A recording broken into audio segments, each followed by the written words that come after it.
La fille pauvre s'assoit à la mauvaise table lors de son premier rendez-vous, sans jamais imaginer qu'un PDG tombe amoureux d'elle au premier regard et l'épouse sur un coup de tête. Où es-tu? Je suis déjà au restaurant. Maria chuchota dans son téléphone, le cœur battant la chamade. Elle porta une main à sa tempe, essayant de ne pas paniquer. L'animation du chalet de Amor, un bistrot français haut de gamme au centre de Chicago, vibrait autour d'elle. L'éclairage tamisé, l'arôme du beurre et du romarin, le tintement de l'argenterie coûteuse, un lieu où elle n'aurait jamais mis les pieds avec son propre budget. À l'autre bout de la ligne, sa meilleure amie Jen poussa un soupir. Le gars avec qui j'étais arrangé ce rendez-vous, Paul, vient de m'écrire, il a du retard. Mais ne t'inquiète pas, il sait que tu es à la table 9. Table 9, pas vrai. Maria lissa la jupe de sa robe fleurie chinée, se sentant complètement déplacée au milieu de ses convives tirés à 4 épingles. Elle détestait les rendez-vous à l'aveugle, mais Jen avait insisté. Il est gentil, stable, un gars bien. Tu en as besoin, Maria. Alors la voilà, l'anxiété lui rongeant l'estomac. D'accord, murmura-t-elle, prenant un ton courageux, je vais attendre à la table 9. Elle mit fin à l'appel et balaya la salle du regard. Les hôtesses virevoltaient parmi les tables drapées de linge immaculé, chacune arborant un petit support en métal avec un numéro. Son regard s'arrêta sur un écriteau indiquant le 9, près d'un coin tranquille. Rassemblant son courage, elle traversa la pièce, slalomant entre les serveurs en équilibre avec leur plateau de foie gras et d'eau pétillante. Une bouffée de gêne l'envahit. Sa robe modeste et ses ballerines éraflées attiraient quelques regards curieux. Enfin, elle atteignit la table désignée, un seul siège inoccupé. Étrange, la table était dressée pour deux, mais un monsieur plus âgé avec une moustache en guidon venait de se lever de la chaise voisine. Peut-être que le personnel disposait les places de manière un peu inhabituelle. Maria expira, tirant la chaise. Elle s'installa doucement, posant son sac à main par terre. « Excusez-moi » fit une voix grave et masculine. Sa tête se releva d'un coup. Le siège en face d'elle n'était pas vide du tout. Un homme y était assis, large d'épaules, vêtu d'un costume noir impeccable. Ses yeux gris, d'un calme troublant, l'observaient avec une politesse teintée d'étonnement. Une ombre de barbe sur sa mâchoire donnait un côté légèrement rugueux à son allure soignée. Il avait tout du professionnel citadin. Montre élégante, coiffure irréprochable, une aura d'autorité tranquille. Le ventre de Maria se contracta. « Je suis désolé » balbutia-t-elle en rougissant. « C'est pas la table 9 » L'homme arqua un sourcil. « C'est bien ça » répondit-il, la voix aussi douce que le jazz en fond sonore dans le bistrot. « Mais je suis déjà installé ici. » Elle cligna des yeux, fronçant les sourcils. Mais l'hôtesse a dit « Mon ami Edith, c'est ici que je dois rencontrer un certain Paul. » Elle fouilla son téléphone, commençant à se lever à moitié. « Oh mon Dieu, je devrais peut-être demander. » L'expression de l'homme passa de la confusion à la compréhension. « ILSE racle la gorge. » « Je crois qu'il y a eu un malentendu, » dit-il doucement. « Je ne suis pas Paul. » Puis, avec un léger hochement de tête curieux, il ajouta « Mais vous pouvez rester un instant, si vous voulez. Le personnel a peut-être fait une erreur, ou peut-être que votre rendez-vous s'est trompé de table. » Il désigna la salle d'un geste. « L'endroit est assez grand. » La gêne la gagna. Elle ouvrit la bouche pour s'excuser encore. Mais un serveur arriva soudain, déposant 2 verres d'eau. Il offrit un sourire professionnel. « Bonsoir, monsieur Lancaster » fit-il à l'homme, puis il se tourna vers Maria. « Madame, souhaitez-vous un menu » Maria S.E. Figia. « Monsieur Lancaster. » Ce nom lui disait vaguement quelque chose. Pendant ce temps, l'homme, monsieur Lancaster, fit un léger signe de tête au serveur. « Merci, Caitlin, on va se débrouiller pour l'instant. » Le serveur s'éloigna, laissant Maria se sentir clouée sous le regard posé de l'homme. Elle força un petit rire nerveux. « Je suis vraiment désolé pour tout ça. Je vais juste me lever. » Il leva la main pour l'arrêter. « Pas la peine. Prenez au moins de l'eau pendant que vous attendez votre rendez-vous. On dirait que vous allez vous évanouir de stress. » Elle hésita. Il était sans doute juste poli, mais sa gorge était en effet sèche. À contre-cœur, elle se réinstalla sur la chaise et prit une petite gorgée d'eau fraîche. C'était glacé et cela calma légèrement son tremblement. L'homme se présenta. « Je m'appelle Alexander Lancaster. Et vous ?» « Maria Ortega. » Elle se morigéna aussitôt pour son ton tremblant. « Enchanté, même si c'est un brin humiliant pour moi, » ajouta-t-elle en silence. « Alexander Esquissa, un léger sourire. De même, il l'étudia un instant, une curiosité traversant son regard. « Vous avez dit que vous attendiez Paul? Vous êtes sûr qu'il vous a parlé de la table 9? » Elle acquiesça, fouillant son téléphone. Aucun nouveau message de Paul ou de Jen. Elle lui montra l'écran, les instructions de Jen. C'est écrit « Table 9, 19 heures », murmura-t-elle. Alexander Frank Les Sourcils. Je vois. C'est effectivement ici. Mais je suis là depuis une demi-heure, j'attends un associé pour un dîner d'affaires. Il vient de m'écrire qu'il est coincé dans les embouteillages. Alors je suppose que nous attendons tous les deux. Maria laissa échapper un petit rire nerveux, regardant autour du bistrot sophistiqué. Cet endroit est très chic, avoua-t-elle. Je n'y suis pas habitué. Mon rencard voulait sûrement m'impressionner. Maintenant, c'est plutôt embarrassant. Le visage d'Alexander s'adoucit. Eh bien, pourquoi ne pas se tenir compagnie jusqu'à ce que votre Paul arrive? Fit-il en désignant son verre à moitié plein. Ça vaut mieux que d'attendre tout seul. Non? Son premier réflexe aurait été de refuser, de fuir ce parfait inconnu habillé comme un prince. Mais la bienveillance dans sa voix la désarma. Et puis, se lever d'un bond et traîner près de la porte aurait attiré encore plus les regards. Elle soupira et acquiesça. D'accord, je suppose. Juste pour un moment. Merci. Ils entamèrent une conversation hésitante. Elle expliqua, de façon vague, qu'elle était entre deux emplois, raison pour laquelle son ami insistait pour la caser avec quelqu'un de stable. Il commenta que chercher du travail pouvait être éprouvant. Elle lui demanda s'il habitait tout près. Il répondit oui, dans un condo non loin du Magnifique Mile, ce qui donna à Maria l'impression qu'il était plutôt aisé. Elle évita les questions trop indiscrètes, déterminée à ne pas s'humilier davantage. Les minutes passèrent. Toujours aucune trace de Paul. Alexander jetait de temps à autre un coup d'œil à son téléphone. « Mon associé est encore coincé, dit-il à un moment, l'air exaspéré. Et votre rendez-vous » Maria fronça les sourcils devant son écran. Rien. Son angoisse grimpa d'un cran. Avait-elle été plantée? Soudain, l'hôtesse apparut, parcourant la salle du regard. Elle s'avança vers eux, l'air contrit. « Bonsoir, dit-elle à Maria. Je suis vraiment désolée, il y a eu une confusion. La table 19 est de l'autre côté, là-bas. » Elle désigna l'autre section du restaurant, où un homme en costume gris s'énervait sur son téléphone. Un feu ardent lui monta aux joues. « 19? Pas 9 » répéta Maria, mortifiée. Tout ça à cause d'une simple inversion de chiffres. Je vous prie de nous excuser. Les numéros peuvent prêter à confusion. Nous avons la table 9 ici, et la table 19 de l'autre côté. Je crois que votre rencard vous attend à la 19. Le ventre de Maria s'ennoua. Je vois. Elle se tourna vers Alexander, le visage brûlant. Je suis vraiment désolé de vous avoir dérangé. C'est tellement. Il se leva, et, à sa grande surprise, effleura doucement son coude.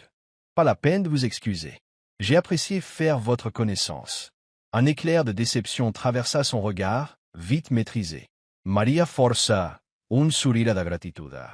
Merci d'avoir été si gentil, murmura-t-elle en attrapant son sac. Tandis qu'elle s'éloignait à la hâte, son cœur martelait. Elle ressentait un curieux regret de partir. Il y avait quelque chose dans la présence tranquille d'Alexander Lancaster, cette chaleur subtile, qui avait apaisé ses angoisses. Mais elle chassa ses pensées. Elle avait un vrai rencard, quelqu'un de plus à sa portée. Pas vrai? Maria traversa le restaurant et rejoignit la table 19, repérant un homme en costume gris pianotant sur son téléphone. Ça devait être Paul. Il leva les yeux, soulagé. « Maria » demanda-t-il, se levant pour l'accueillir. Elle essaya de sourire. « Oui, désolé, je me suis trompé de table. » Il haussa les épaules, pas trop contrarié. « Pas grave, commandant. » Il l'invita à s'asseoir. Elle prit place, essayant de calmer les résidus de nervosité. Son regard dériva malgré elle vers Alexander, à l'autre bout du restaurant. Il était penché sur son téléphone, l'air crispé, comme sous le coup d'une conversation tendue. Leurs regards se croisèrent un bref instant. Elle détourna vite les yeux, le feu aux joues. Paul entama de la conversation légère au sujet de son travail dans la souscription d'assurance. Il paraissait assez sympathique, sans signe d'alerte majeure. Mais lorsqu'il se mit à parler d'analyse de données et d'évaluation des risques, Maria sentit son esprit vagabonder. Elle acquiesçait de temps à autre, peinant à se concentrer. Par moments, elle entrevoyait Alexander du coin de l'œil, en train de dîner seul. Puis, L'hôtesse conduisit finalement vers lui un homme d'âge mûr, sans doute l'associé. À mi-chemin du repas, Paul s'excusa pour aller aux toilettes. Maria tripota ses serviettes, l'estomac nui par la confusion. Pourquoi se sentait-elle si attirée par cet homme qu'elle connaissait à peine? Elle savait à peine qui était Alexander. Pourtant, le souvenir de son regard apaisant la hantait. Paul revint. Alors, dit-il en buvant une gorgée d'eau, mon ami m'a dit que tu étais entre deux boulots. Si ça colle entre nous, je peux peut-être t'aider à décrocher un poste en souscription aussi. Bons avantages sociaux. Il parlait d'un ton détendu, mais quelque chose la piqua. Pensait-il qu'elle était la juste pour décrocher un job? Elle conserva un sourire poli. C'est gentil, mais je ne suis pas sûr que la souscription me passionne. Il haussa les épaules. Comme tu voudras. Puis, il se remit à parler de son équipe de foot du week-end. La discussion dérivait, sans jamais l'accrocher. Elle s'efforçait d'écouter, mais un léger malaise s'installait. Était-ce ce rendez-vous qu'elle était censée attendre avec impatience? Finalement, l'addition arriva. Paul, qui avait insisté pour choisir un bistrot cher, la fit glisser vers elle. On partage moitié-moitié, dit-il en cherchant sa carte de crédit. Maria écarquilla les yeux, surprise. Jen lui avait dit qu'il était stable financièrement, alors pourquoi lui faisait-il payer la moitié d'un repas hors de prix qu'elle pouvait à peine se permettre? Elle essaya de ne pas juger trop vite. Elle fouilla son sac, trouvant tout juste de quoi régler sa part. À peine. À la sortie du restaurant, Paul lui adressa un sourire neutre. C'était sympa. On pourrait se revoir la semaine prochaine. Elle acquiesça vaguement, incertaine. Oui, pourquoi pas, répondit-elle sans grande conviction. Sur le chemin de l'arrêt de bus, la pluie commença à tomber. Les bras serrés autour d'elle, elle ressassait le rendez-vous plutôt décevant. Elle s'était attendue à un déclic, un truc profond. Ce n'est qu'un premier rendez-vous, n'en fais pas trop, se répéta-t-elle. Mais son esprit retournait sans cesse vers cette rencontre accidentelle avec Alexander. Malgré ces quelques minutes d'échange, il s'était passé quelque chose de sincère, au moins de son côté. Les jours passèrent. Elle se concentra sur de petits boulots, scrutant les annonces d'emploi. Jen lui demanda des nouvelles du rendez-vous, et Maria admit que ce n'était pas transcendant. Il n'est pas mauvais, expliqua Maria en haussant les épaules, mais il n'y a pas eu d'étincelle. Jen franca les sourcils. Tu y assures? Il est stable. Peut-être qu'il mérite une deuxième chance. Tu ne peux pas faire la difficile. Maria asserita. Je ne peux pas faire la difficile. Elle comprenait l'inquiétude de Jen. Ses finances étaient catastrophiques. Mais devait-elle se contenter d'une relation tiède? Elle essaya de balayer ses interrogations et se focalisa sur ses candidatures. C'est alors qu'elle reçut un appel d'un numéro inconnu. Elle décrocha prudemment. « Allô ?» Une voix grave répondit. « Bonjour, mademoiselle Ortega. Ici Alexander Lancaster. Un choc la parcourut. » Comment avait-il trouvé son numéro? Elle balbutia. « Bonjour. Du restaurant? » « Oui, » répondit-il, avant de soupirer légèrement. « J'ai demandé à l'hôtesse si elle avait le contact de votre amie Jen, je crois. Finalement, elle m'a donné votre numéro.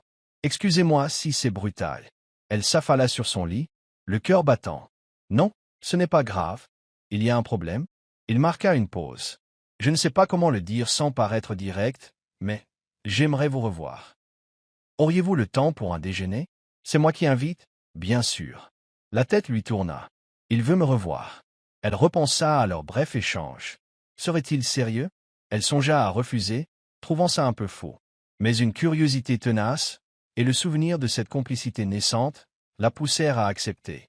Ils convinrent d'un rendez-vous déjeuner dans un petit café près du front de lac. Maria arriva en avance, le ventre noué. Elle portait une blouse simple et un jean, rien de sophistiqué. À midi pile, Alexander fit son entrée, attirant les regards. Chemise impeccable, pantalon sombre, tout avait l'air facile chez lui. Mais ce qui frappa Maria, ce fut la bienveillance dans son regard lorsqu'il la vit.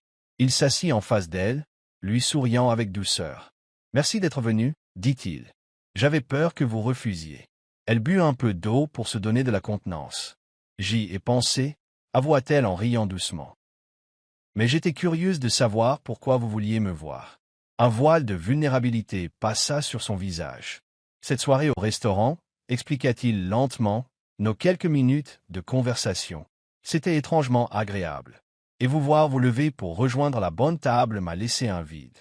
Il semblait presque gêné, se balançant légèrement sur sa chaise.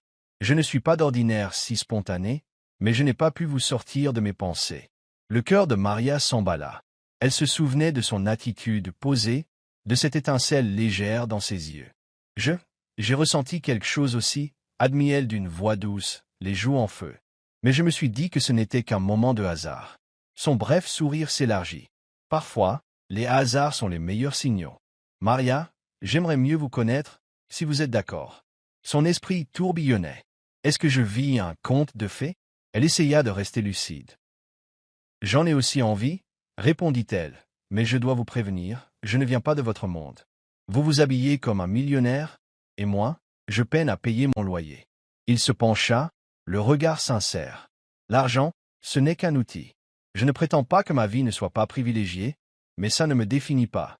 Ce qui m'intéresse, c'est qui vous êtes, vous, pas votre porte-monnaie.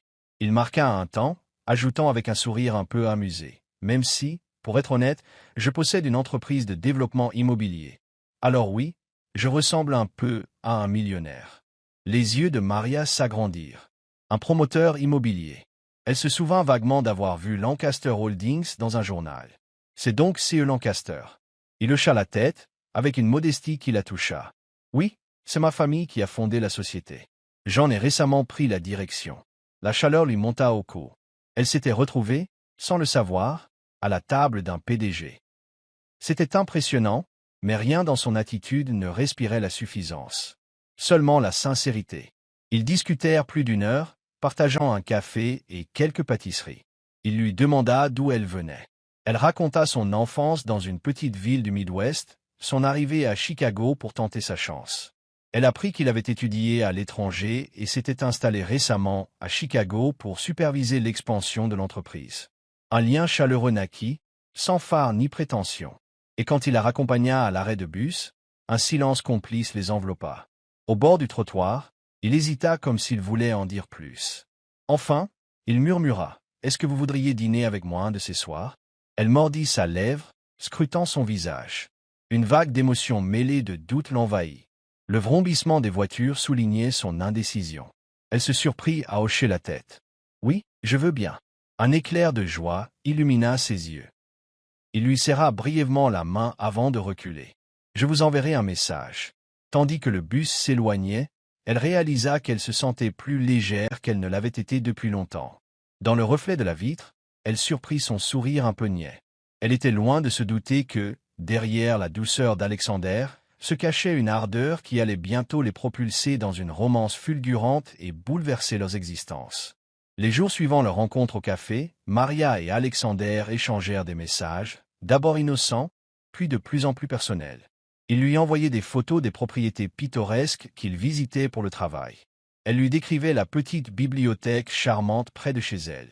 Une proximité s'épanouit, nourrie d'une fascination réciproque. Malgré ses moyens limités, Maria s'efforçait de garder les pieds sur terre. Elle redoutait le fossé entre leurs deux mondes socio-économiques. C'est un PDG, quand même. Pourquoi m'envoie-t-il des bonjours chaque matin? Mais dès que le doute la rongeait, son prochain message ou appel rappelait qu'il n'était pas qu'un grand patron inatteignable, mais un homme attentionné, avec ses rêves et ses fragilités. Le soir de leur rendez-vous restaurant arriva, un vendredi frisquet. Alexander insista pour venir la chercher dans une voiture noire élégante. Elle se sentit mal à l'aise en entrant dans cet habitacle luxueux, mais il la détendit avec quelques plaisanteries sur les embouteillages. Le dîner se déroula dans un resto fusion, toujours de gamme à son échelle, mais plus intimiste que le premier bistrot. Les lumières basses et la musique douce créaient une atmosphère feutrée.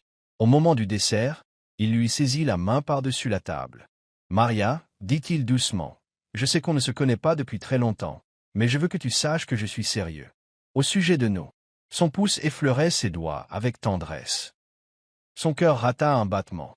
Elle déglutit. « Moi aussi je suis sérieuse, » répondit-elle d'une voix vacillante. « Mais j'ai peur. » Ça va vite. Il opina, le regard reflétant ses craintes. Moi aussi, c'est rapide, et je ne saurais l'expliquer.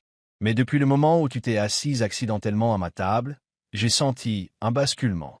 Une onde d'émotion la submergea. Aucun homme ne l'eût. Y avait parlé ainsi.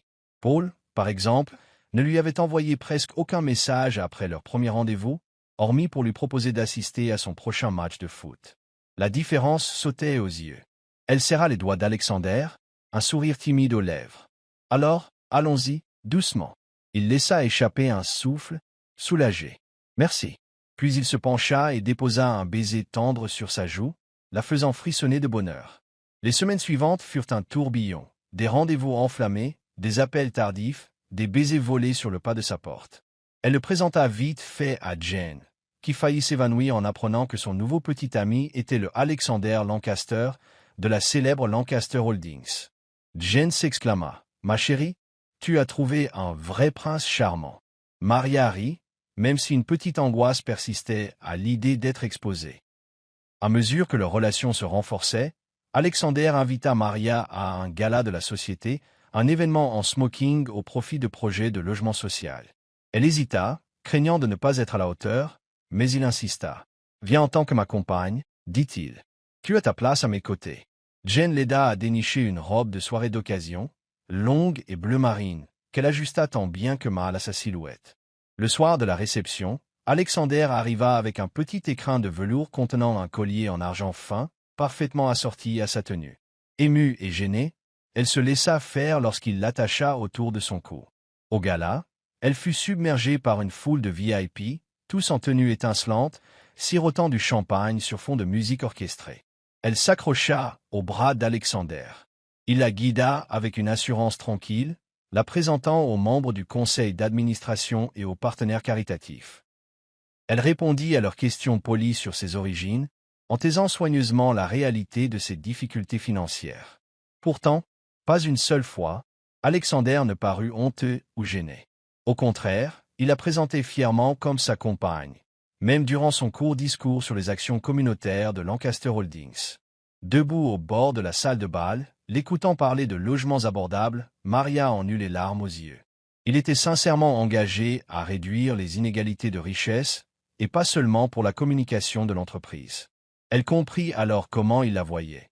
Une femme authentique, sans prétention, faisant partie de ce public qu'il souhaitait aider. Cette prise de conscience la bouleversa de reconnaissance et d'une tendresse si forte qu'elle en eut presque mal. Plus tard dans la soirée, lorsqu'il la déposa chez elle, leur baiser d'adieu s'étira.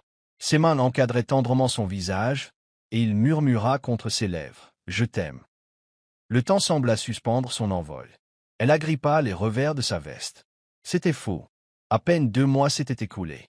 Mais dans ses yeux, elle vit la même vérité brûlante. « Je t'aime aussi », souffla-t-elle, la voix tremblante de joie et de peur mêlée. Le choc arriva peu après, sous forme d'une dure réalité. Des paparazzis photographièrent Alexander escortant une mystérieuse inconnue, et ces clichés circulèrent dans les tabloïds locaux. Des images granuleuses du gala, suivies d'un cliché volé devant l'appartement délabré de Maria. Les gros titres spéculaient sur la nouvelle conquête du PDG, beaucoup remettaient en question ses origines. Une romance des chiffons à la richesse, lisait-on sur une accroche sensationnaliste. Le téléphone de Maria se mit à vibrer de toutes parts, des connaissances lui envoyant des messages, certains moqueurs, d'autres envieux. Des inconnus sur les réseaux sociaux retrouvèrent son modeste profil LinkedIn et laissèrent des commentaires malveillants. Elle paniqua, avec l'impression que sa vie privée était soudain exposée au grand jour. Le coup de grâce tomba quand un avis d'expulsion arriva. Son propriétaire voulait vendre l'immeuble. Il lui restait 30 jours pour partir. D'abord, elle garda le secret vis-à-vis d'Alexander, ne voulant pas lui ajouter de soucis. Mais il remarqua vite son air renfermé. Un soir, dans son pentouse, alors qu'elle tentait d'éluder la question, il insista doucement. « Maria, parle-moi. Qu'est-ce qui te tracasse ?» Les larmes lui montèrent aux yeux. Elle lâcha la nouvelle de l'expulsion, expliquant qu'elle n'avait pas les moyens de payer la caution pour un nouvel appartement. Elle avoua aussi combien les tabloïds la rendaient misérable. « Je ne suis personne, » murmura-t-elle, la voix brisée. « Je ne supporte pas toute cette attention, et me voilà pratiquement sans toi. Peut-être qu'on est allé trop vite. » Son expression devint plus sombre, teintée d'une profonde inquiétude. « Tu n'es pas personne, » répliqua-t-il fermement, « et tu n'es pas seul. Je t'aiderai à trouver un nouveau logement, ou alors tu peux venir chez moi pour le moment. » Elle secoua la tête, par fierté. « Vivre chez toi? C'est trop? Les gens vont parler. » Il encadra son visage de ses mains, l'obligeant à soutenir son regard. Qu'ils disent ce qu'ils veulent. Je t'aime. On traversera ça ensemble. Submergée, elle éclata en sanglots contre sa poitrine. Il la serra dans ses bras, caressant ses cheveux, murmurant des paroles apaisantes. Le lendemain, il utilisa ses contacts pour lui dégoter un petit logement temporaire, tout en suggérant discrètement que la porte de son pantouse lui serait toujours ouverte. Leur amour venait de franchir sa première épreuve. Ébranlés, ils en ressortirent pourtant plus unis, résolus à ne pas se laisser détruire par les ragots ni les soucis financiers. Un autre mois s'écoula à toute allure. Maria s'installa dans une sous-location de courte durée, dans un quartier modeste. Elle reprit sa recherche d'emploi tout en continuant à fréquenter Alexander. Les tabloïds se calmèrent un peu, s'intéressant à de nouveaux scandales de célébrités. Pourtant, son stress perdurait. Elle avait peu d'argent, pas de travail stable, et une relation naissante avec un homme extrêmement riche. Ce décalage la pesait. De son côté, Alexander se montrait de plus en plus protecteur. Il détestait la voir se ronger d'inquiétude et proposait, en coulisses, de payer ses factures, mais elle refusait poliment. Elle tenait à rester indépendante. Au fil de dîners tranquilles, il suggéra doucement. On pourrait emménager ensemble, mutualiser nos ressources. Mais elle éluda, craignant de perdre son autonomie. Puis survint le coup de tonnerre. Sa mère, habitant une petite ville rurale, sous-assurée et seule, connut une grave rechute de santé. Un appel d'une cousine lui apprit qu'elle devait subir une opération urgente, non intégralement couverte par l'assurance. Sa mère, fière, refusait de demander de l'aide, mais les frais médicaux grimpaient en flèche. Désespérée, Maria se confia à Alexander, les larmes coulant sur ses joues. « Maman risque de tout perdre si on ne paie pas. Elle est en retard sur son prêt immobilier. Je ne peux pas la laisser tomber. » Le visage d'Alexander se contracta de compassion. « Bien sûr qu'on va l'aider. Je prendrai en charge ses frais. » Elle l'interrompit, l'angoisse dans le regard. « Je ne peux pas te laisser faire ça. J'ai déjà l'impression de trop compter sur toi. C'est à moi d'assumer. » Il posa sa paume contre la sienne. « Tu n'es pas seule, Maria. Je veux être ton partenaire, dans tous les domaines. » Ses yeux brillèrent de larmes. Elle croyait en sa sincérité, mais se sentait comme un cas de charité. Quand il la quitta ce soir-là, elle arpenta fébrilement son petit appartement. L'hôpital réclamait un acompte dans la semaine, sous peine de refuser l'opération. Le lendemain, elle envisagea de demander un prêt à Alexander. Mais comment le rembourser? 2 nuits plus tard, Alexander débarqua chez elle, l'air grave. « J'ai une idée, dit-il à voix basse. Mais c'est radical. » Son cœur s'emballa. « Laquelle? » Il inspira. « Épouse-moi. On se marie tout de suite. Comme ça, ta mère devient officiellement de ma famille, et je peux prendre en charge ses frais médicaux sans que tu te sentes redevable, puisqu'on sera légalement partenaires. » Elle resta bouche bée. « Mapisser? Tu n'es pas sérieux? » Il lui saisit les mains, le regard brûlant. « Je n'ai jamais été plus sérieux. Je t'aime, Maria. J'avais prévu de te demander ta main plus tard, mais peut-être que cette crise est un signe qu'on ne doit pas attendre. Faisons-le maintenant, simplement. Ainsi, tu n'auras pas à affronter tout ça seule. » Elle vacilla, prise dans un tourbillon d'émotions. Elle l'aimait vraiment. L'idée de devenir sa femme la remplissait autant d'exaltation que de terreur. Mais on ne se connaît que depuis quelques mois. Les gens diront qu'on est faux. Ta famille? Ma mère. Il se rapprocha. Je ne m'inquiète pas pour eux. Je tiens seulement à ce que toi, tu en penses. Il adoucit sa voix. Ce ne sera pas le chemin traditionnel. Mais c'est toi-même qui l'as dit, la vie est chaotique. Si on est sur l'un de l'autre, pourquoi attendre? Les larmes menacèrent de déborder. Elle imagina sa mère, malade et inquiète. Son propre avenir incertain. Et, par-dessus tout, l'amour inébranlable dans le regard d'Alexander. Peut-être que l'amour ne se mesure pas en moi. Elle déglutit, la lèvre tremblante. D'accord, murmura-t-elle. Faisenslo. Un éclair de joie et de soulagement illumina le visage d'Alexander. Il la serra contre lui avec force. Merci, mon amour. Il colla son front au sien et ajouta doucement. Je ferai tout pour te rendre heureuse. Je te le promets. En quelques jours, ils mirent tout en place. Un mariage éclair à la mairie. Seuls quelques proches amis comme témoins. Jane trépignait d'excitation, tout en restant stupéfaite. T'es sûre, ma belle? Demanda-t-elle, les yeux ronds. Maria sourit tendrement, le cœur en vrille. Oui, je l'aime. On verra bien pour le reste. Le matin de la cérémonie, une fine pluie tombait sur Chicago. Alexander passa à la prendre, tous deux tremblants d'adrénaline. Elle portait une simple robe blanche, dénichée par Jen dans une boutique vintage. Lui arborait un costume gris taillé sur mesure. Devant un juge égrenant les vœux traditionnels, Maria sentait ses mains trembler dans celles d'Alexander, des larmes roulant sur ses joues quand il prononça « Oui, je le veux ». Elle répéta ces mots d'une voix haletante, à peine consciente de la réalité. Quelques secondes plus tard, on les déclara mari et femme. Il l'embrassa tendrement. Jen et deux associés d'Alexander applaudirent dans la petite salle. Les trottoirs humides scintillaient tandis qu'ils ressortaient. Le cœur de Maria battait à tout rompre, empli de joie et d'appréhension. Elle était désormais Madame Lancaster, l'épouse d'un puissant PDG. Elle n'aurait jamais imaginé un tel destin, et pourtant, c'était la vérité. Après coup, ils foncèrent à l'hôpital pour régler les frais de l'opération de sa mère. Quel soulagement! Bien qu'intriguée par ce mariage éclair, sa mère bénit chaleureusement leur union par téléphone, leur souhaitant une longue vie amoureuse. Ce soir-là, dans le penthouse d'Alexander, ils partagèrent leur toute première nuit en tant que mari et femme. Maria se tenait près de la baie vitrée, admirant les lumières de la ville, vêtue d'un peignoir en satin emprunté. Il la rejoignit, glissant ses bras autour de sa taille. « Tu es où c'est » murmura-t-il, une lueur inquiète dans les yeux. Elle s'appuya contre son torse, expirant lentement. « Oui, répondit-elle doucement. Je suis morte de trouille, mais heureuse. Tout va si vite. » Il déposa un baiser sur le sommet de sa tête. « Moi aussi j'ai peur, mais on avancera pas à pas, ensemble. » Malgré la précipitation, leur union semblait étrangement naturelle. Après ce mariage éclair, Maria emménagea officiellement dans le penthouse d'Alexander.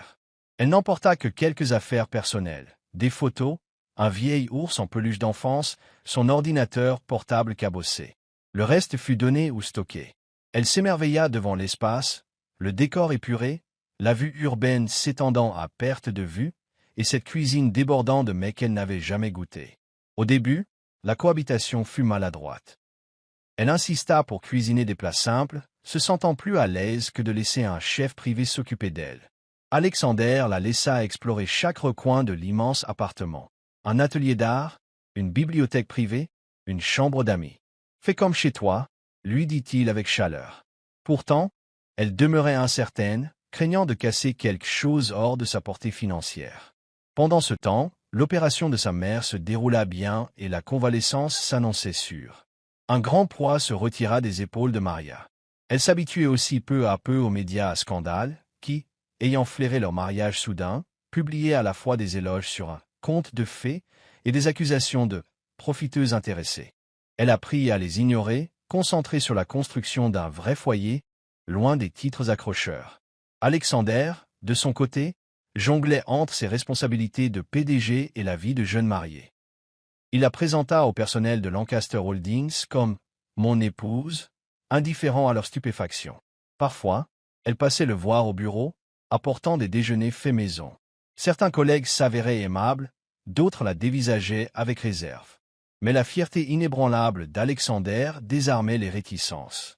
Un après-midi, elle le surprit à arpenter nerveusement leur salon, le téléphone rivé à l'oreille.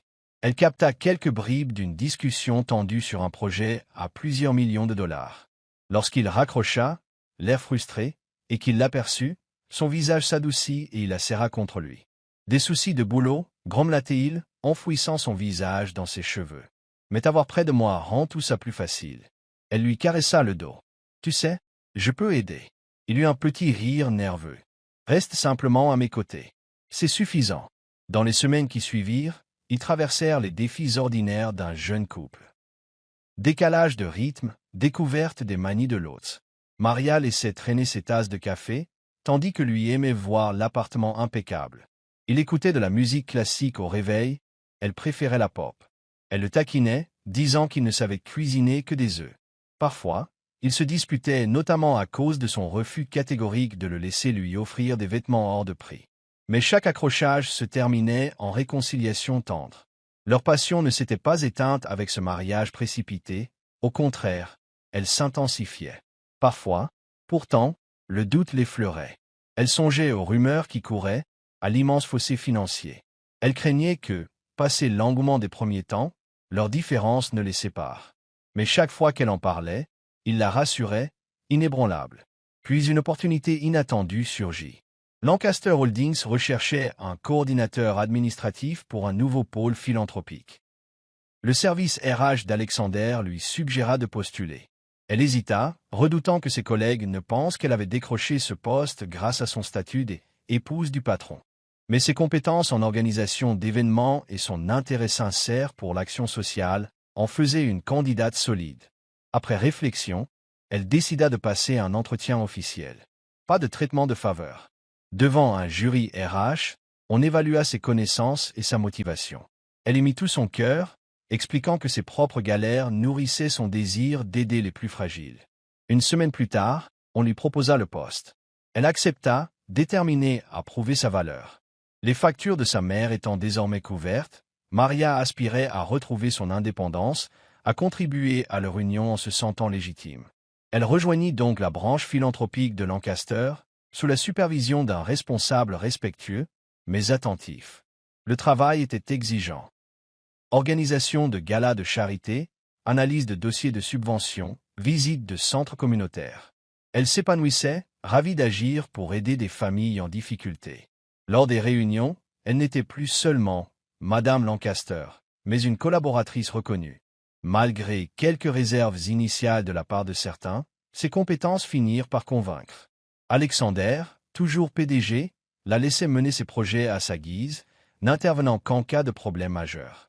Ces initiatives furent bientôt saluées pour leur authenticité et leur efficacité.